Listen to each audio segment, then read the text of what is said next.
Morning children, today we are going to start with the geography chapter number 3 of class 8, water resources. Okay, first before we start with the chapter, let us read about the takeoff. Water is a dash resource. Here you can write down renewable resources को हम renew कर सकते हैं water को, ठीक है. अगर polluted water है उसको हम मशीनरी के थ्रू उसको क्लीन करके दोबारा से रीयूज़ कर सकते हैं. और नेचुरल भी रिन्यूएबल होता है, जैसे एवेपोरेशन हो गया, उसके बाद कंडेंसेशन हो गया, फिर प्रेसिपिटेशन हो गया, फिर से लेक्स में फिर से एवेपोरेशन होता है, रिसाइकलिंग होती है ना. तो रिन्यूएबल रिसोर्स हो गया. Dash in example of water in a solid form. Solid form में कहाँ कब होगा? जब वो जमेगा. तो that ice you can write at here.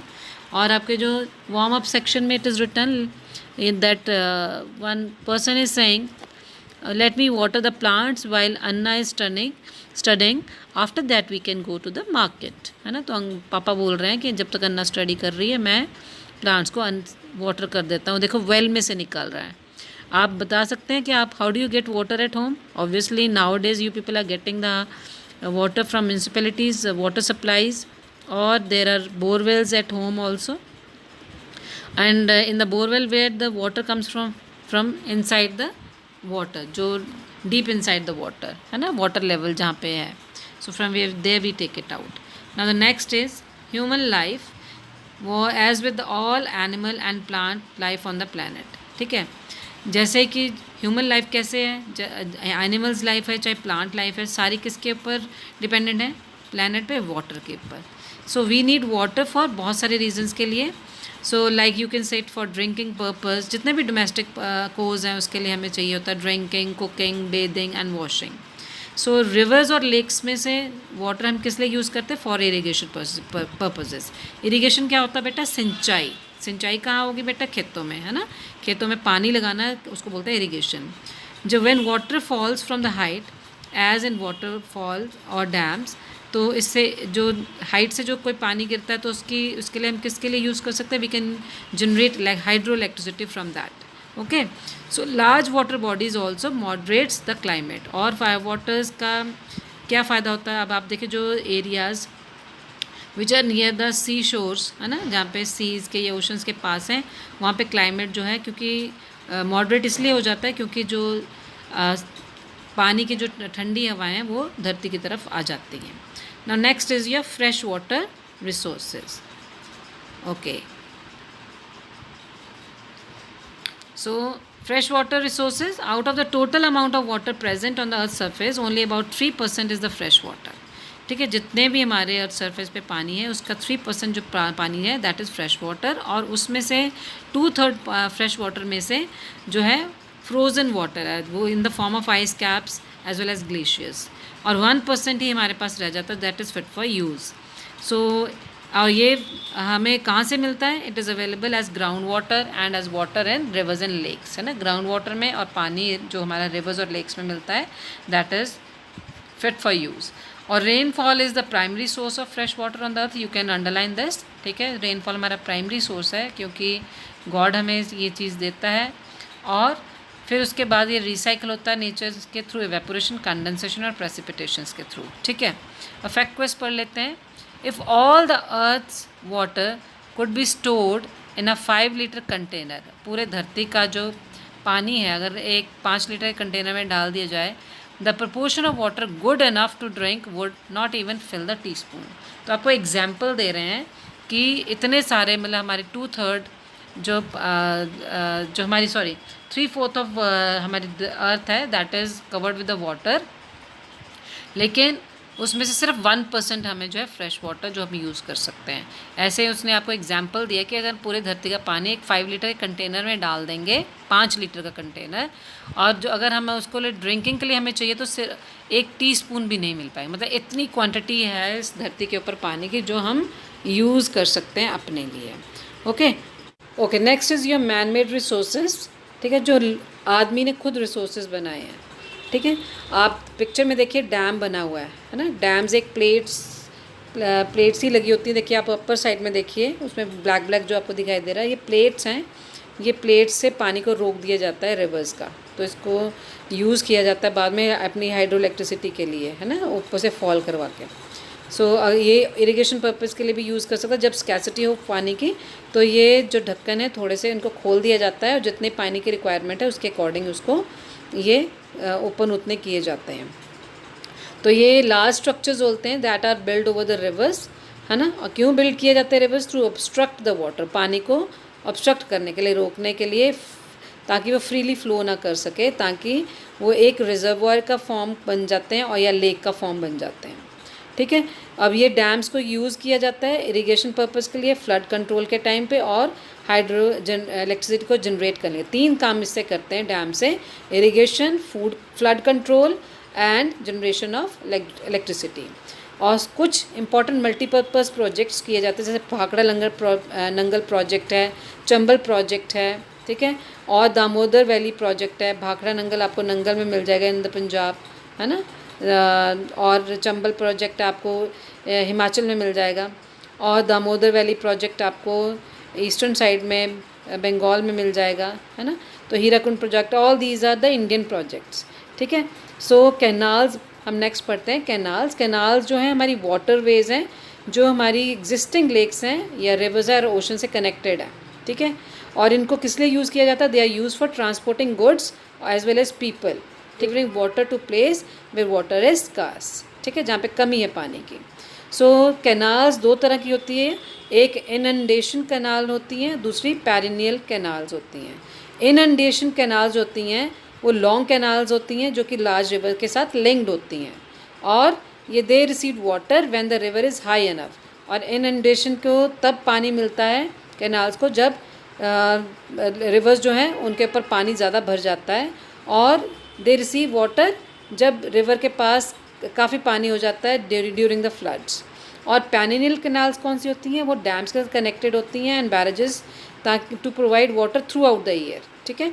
तो जो पेरिनियल कैनाल हैं वो, क्योंकि पेरिनियल मीन्स जो पूरा साल चलती हैं, तो ये थ्रू आउट द ईयर आपको प्रोवाइड करती हैं। ये डैम्स के साथ लिंक्ड होती हैं, ठीक है, बैरेजेस के, जहाँ पे पानी को रोका जाता है, इकट्ठा करके रखा जाता है, और ये हमारा बहुत सारा एरिया को they irrigated.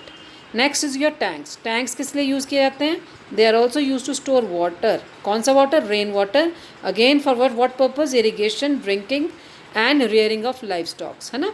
Rearing of life stocks आपको पता है, जैसे कैटल रियरिंग, है ना, आप मुर्गी पालन कर लेते हैं, तो ये सब चीज़ें आपकी लाइफ स्टॉक्स में आ जाती हैं।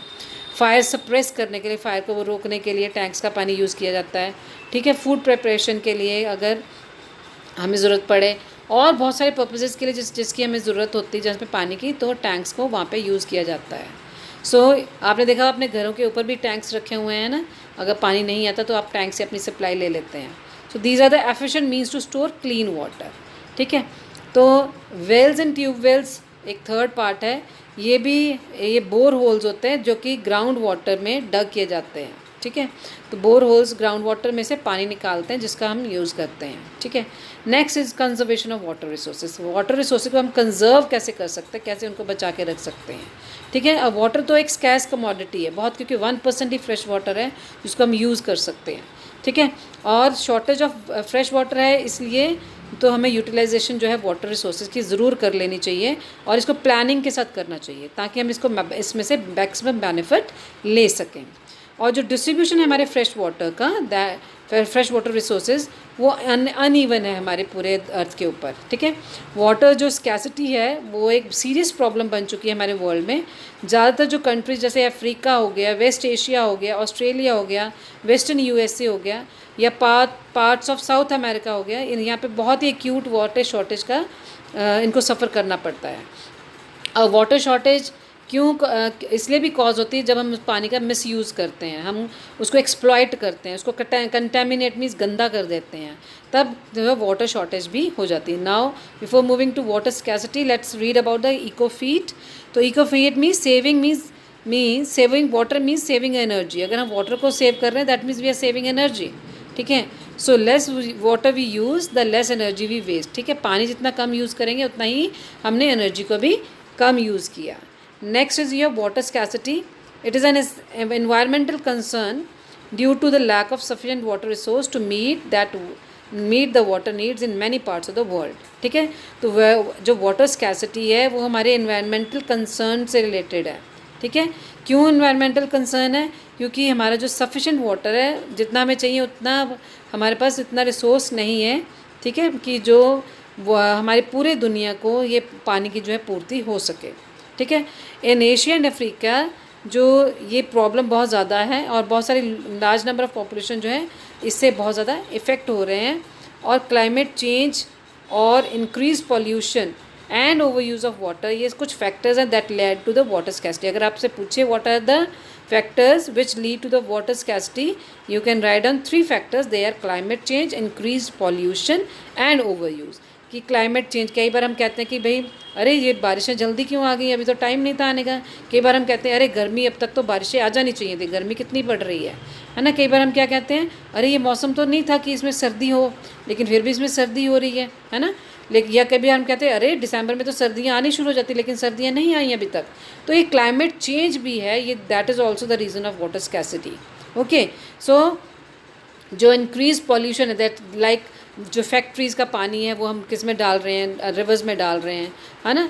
आप देखते हैं लोग they are bathing in the rivers, है ना, और they are washing the clothes in the rivers. तो वाटर को पोल्यूट कर रहे हैं, वो हमारे जो यूज़ करने का फ्रेश वाटर है उसको भी ख़राब कर रहे हैं, ठीक है। या फिर पानी का हम ओवर यूज़ करते हैं, जितना हमें ज़रूरत है उसका हम ध्यान नहीं देते, उससे ओवर यूज़ करते हैं। All these led to water scarcity. An increase in population has put much pressure on groundwater resource for industries and domestic purposes। देखिए बेटा, पॉपुलेशन इंक्रीज़ हो गई है, ठीक है। अब ग्राउंड वाटर रिसोर्सेज पे ज़्यादा प्रेशर हो रहा है, क्योंकि इंडस्ट्रीज़ के लिए भी चाहिए, डोमेस्टिक पर्पज़ के लिए भी चाहिए, ठीक है। तो जो भी हमारा पानी है, जो भी हमारी वाटर रिसोर्स एट प्रेजेंट है, उसके ऊपर बहुत ज़्यादा प्रेशर आ चुका है। अब पॉपुलेशन अगर किसी जगह की ज़्यादा है तो यूज़ ऑफ वाटर भी वहाँ पे ज़्यादा होगा, ठीक है। और इसलिए कुछ प्लेसेस में जैसे लार्ज पॉपुलेशन है जिस जगह पे, ठीक है, वहाँ पे एकदम से ग्राउंड लेवल का जो वाटर है दैट हैज़ ऑल्सो डिक्लाइन। अब आगे चलते हैं क्वालिटेटिव डिक्लाइन में। अब फर्टिलाइज़र्स, इंडस्ट्रीज़ की किस तरह से क्वालिटी जो है डिक्लाइन होती जा रही है बिकॉज ऑफ, है ना, because of shortage of water also. तो fertilizers, industries, industrial chemicals, pesticides और and many other harmful substances वो डायरेक्टली या इनडायरेक्टली वाटर बॉडीज़ में डिस्चार्ज उनका होता जा रहा है, ठीक है। जैसे आप कह सकते हो फर्टिलाइजर्स हम खेतों में डाल रहे हैं, इंडस्ट्रीज़ केमिकल्स यूज़ कर रही हैं और वो पानी जो केमिकल वाला है वो धरती में जा रहा है ना। पेस्टिसाइड्स यूज़ करते हैं, वो बारिश हो रही है, वो पेस्टिसाइड्स का जो भी उनका हार्मफुल इफ़ेक्ट्स हैं वो वाटर बॉडीज़ में जा रहे हैं। सो विदाउट एडिक्वेट ट्रीटमेंट वो हमारे उसमें वाटर बॉडीज़ में जा रही है, उनका ट्रीटमेंट नहीं हो रहा, वो एज इट इज़ जा रही हैं, जिसकी वजह से जो हमारा वाटर है वो पॉल्यूट हो रहा है, ठीक है। अब ये कंटामिनेटेड जो वाटर रिसोर्स है, और ये ज़्यादा कहाँ पे है, जैसे एशिया में, अफ्रीका, साउथ अमेरिका में, है ना। और इन डेवलपिंग कंट्रीज़ जो हैं, कंट्रीज़ में 70% जो है इंडस्ट्रियल वेस्ट वो अनट्रीटेड ही पानी में भेज दिया जाता है, ठीक है। और जो यूज़ करने वाला पानी भी है वो भी पॉल्यूट हो जाता है और क्वालिटी ऑफ वाटर भी डिक्लाइन हो जाती है। Next is your ways of conserving water, कि किस तरह से हम पानी को कंजर्व कर सकते हैं। तो इम्पॉर्टेंट मेथड जो है कंजर्व करने के पानी को, इसको कैसे हम बचा के रख सकते हैं, एफॉरेस्टेशन, ठीक है।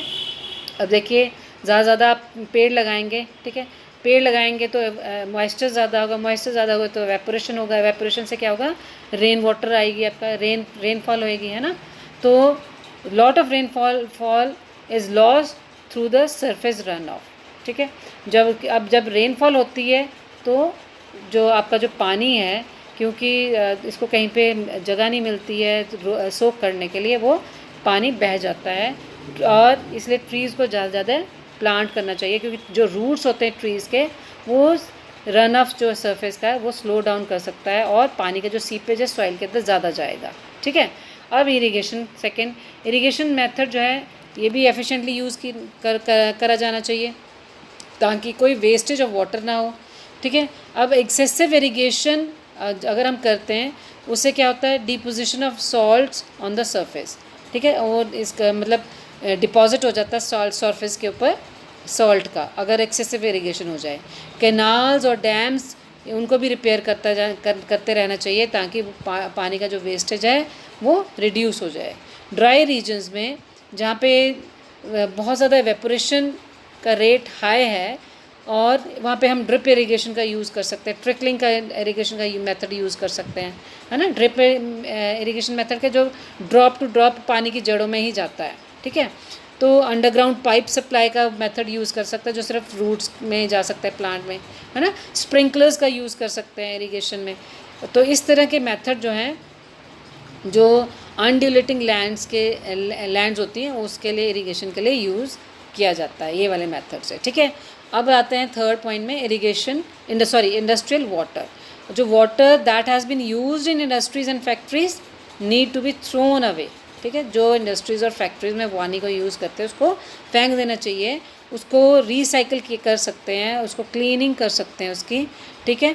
Lowering consumption of industries and factories would certainly aid in water conservation. अगर जो फैक्ट्रीज़ और इंडस्ट्रीज़ हैं पानी का कंजम्पशन कम कर दें तभी हम वाटर कंजर्व कर सकते हैं। Then is domestic use. अब डोमेस्टिक यूज़ में क्या करेंगे, जो टैप्स हम अननेसेसरीली ओपन करके रखते हैं उसको हम ठीक तरह से बंद कर सकते हैं, इससे हमारा पानी वेस्ट नहीं हो पाएगा, ठीक है। और जो वेस्ट वाटर आता है हमारा किचन में से उसको प्लांट्स के वाटरिंग के लिए यूज़ कर सकते हैं ना। तो इस तरह के जो मेथड हैं इनसे हम क्या कर पाएंगे, अपने वाटर को प्रिजर्व कर सकते हैं। नेक्स्ट आता है आपका रेन वाटर हार्वेस्टिंग, कि जो पानी रेन का जो पानी है उसको कैसे हम इकट्ठा करके रख सकते हैं। ये बहुत ही इफ़ेक्टिव मेथड है कंजर्व करने का वाटर को। और रेन का वाटर को जो हम एक टैंक में भी स्टोर कर सकते हैं, उसको कलेक्ट कर सकते हैं और बाद में उसको हम fill up the wells and tubewells, उसको यूज़ कर सकते हैं उस पानी को। और conservation of water resource is possible through planned utilization. तभी हम कंजर्व कर सकते हैं पानी को अगर हम उसकी यूटिलाइजेशन को प्लानिंग करें, ठीक है।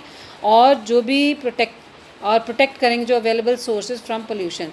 तो ये जो जितना हमारे पास पानी है उसको हम पॉल्यूशन से प्रोटेक्ट करके रख सकें, तो ये भी इस तरह से हम कंजर्व कर सकते हैं। तो ये कुछ मेथड्स थे जिनसे हम वाटर को कंजर्व कर सकते हैं। अब यह वर्ल्ड कनेक्ट में क्या हो रहा है, जो 2/3 ऑफ लैंड है, मतलब 3 हिस्से हैं उसमें से 2 हिस्से जो लैंड के हैं कीनिया में वो बहुत सूखे हैं, ड्राई हैं, ठीक है। और बहुत पानी कम है, जो लोगों की नीड्स या पॉपुलेशन की नीड्स को वो वाटर रिसोर्सेज पूरा नहीं कर पाते हैं। अफ्रीकन वेस्ट बैंक, अब आप देखेंगे बेटा अगर आप कभी वर्ल्ड मैप खोलो तो आप देखेंगे अगर डेजर्ट रीजन्स जो आपको mostly in the western side of continent मिलेंगे ज़्यादातर, है ना। कोई एक आधा ऐसा हो जाएगा जो आपको ईस्टर्न साइड में मिलेगा, लेकिन ज़्यादातर आपको वेस्टर्न साइड में मिलेंगे, ठीक है। तो African west bank an international non profit organization, ये एक इंटरनेशनल नॉन प्रॉफिट ऑर्गेनाइजेशन है ये अफ्रीकन वेस्ट बैंक। और इसने क्या लॉन्च किया, एक नया फॉर्म ऑफ टेक्नोलॉजी स्टार्ट किया जिससे लोगों को वो क्लीन वाटर प्रोवाइड करेगी और ज़्यादा इकोनॉमिकल मींस को यूज़ करके। कैसे प्रोवाइड करेगी, ज़्यादा इकोनॉमिकल मींस को यूज़ करके। और जो टेक्नोलॉजी का मेन फोकस किस में है, जो रेन वाटर को हार्वेस्ट करना लार्ज स्केल पे। Has the features such as enhanced collection area, a guttering system, a storage system, ठीक है। अब जिसमें कलेक्ट कर सकते हैं जो भी हार्वेस्टेड वाटर है, रेन वाटर है, उसको किस में कलेक्ट कर सकते हैं, guttering system, storage system, filters, water gauges, है ना, फर्स्ट फ्लश डिवाइसेस, है ना। इस तरह से इनको इन चीज़ों को ज़्यादा इन्हेंस करना की कोशिश करेंगे ताकि पानी को ज़्यादा कलेक्ट कर सकें। जो रेन वाटर हार्वेस्टिंग सिस्टम है ये AWP यानी कि अफ्रीकन वेस्ट बैंक ने कलेक्ट किया about 4 lakhs to 5 lakhs 4,50,000 litres, ठीक है। इतना रेन वाटर उन्होंने कलेक्ट कर लिया within 2 to 3 hours of steady rain. जो रेगुलर रेन चलती रही स्लोली उससे भी उसने 4 लाख से 4,50,000 लीटर का जो है पानी उन्होंने इकट्ठा कर लिया है। So this quantity is enough, ठीक है, टू सप्लाई अबाउट 400 पीपल है। जो इतनी क्वांटिटी है जो 4 लाख से टू 4,50,000 लीटर्स का पानी, तो इससे जो है 400 पीपल को ये क्वांटिटी सफिशेंट होती है सप्लाई करने के लिए फॉर 24 मंथ्स, 12 महीनों के लिए, ठीक है, पूरे साल के, यू कैन से 2 सालों के लिए, पूरे 2 सालों के लिए। और largest tank ever constructed is Narok country and it can hold about 6 lakhs और लीटर्स ऑफ वाटर। ठीक है, बड़ा सबसे बड़ा जो टैंक बनाया गया है वो नारो कंट्री में है, और ये कितना लीटर ऑफ वाटर एक होल्ड कर सकता है, 6 lakhs ऑफ लीटर। ठीक है, अब आते हैं रिकॉल के ऊपर। You have to make this flow chart in your notebooks also before starting your questions. Water resources कौन से हैं? Fresh water resources, man made resources, conservation of water resources. अब फ्रेश वाटर रिसोर्सेज कौन से हैं? Rain, ice caps, glaciers. और man made resources कौन से हैं? Dams, canals, tanks, wells, tubewells. और कंजर्वेशन कैसे कर सकते हैं? एफॉरेस्टेशन से, ड्रिप इरीगेशन से, रेन वाटर हार्वेस्टिंग में। ठीक है, अब एंडुलेटिंग का मीनिंग उन्होंने आपका देखो लिखा हुआ है, हैविंग अ वेवी फॉर्म और आउटलाइन। ठीक है, वेविंग फॉर्म, ठीक है, इस तरह से वेव करती हुई है ना, इस तरह की कुछ आउटलाइन बनी हुई। So with this we end with the chapter. I hope you have understood the chapter. So have a good day to everyone.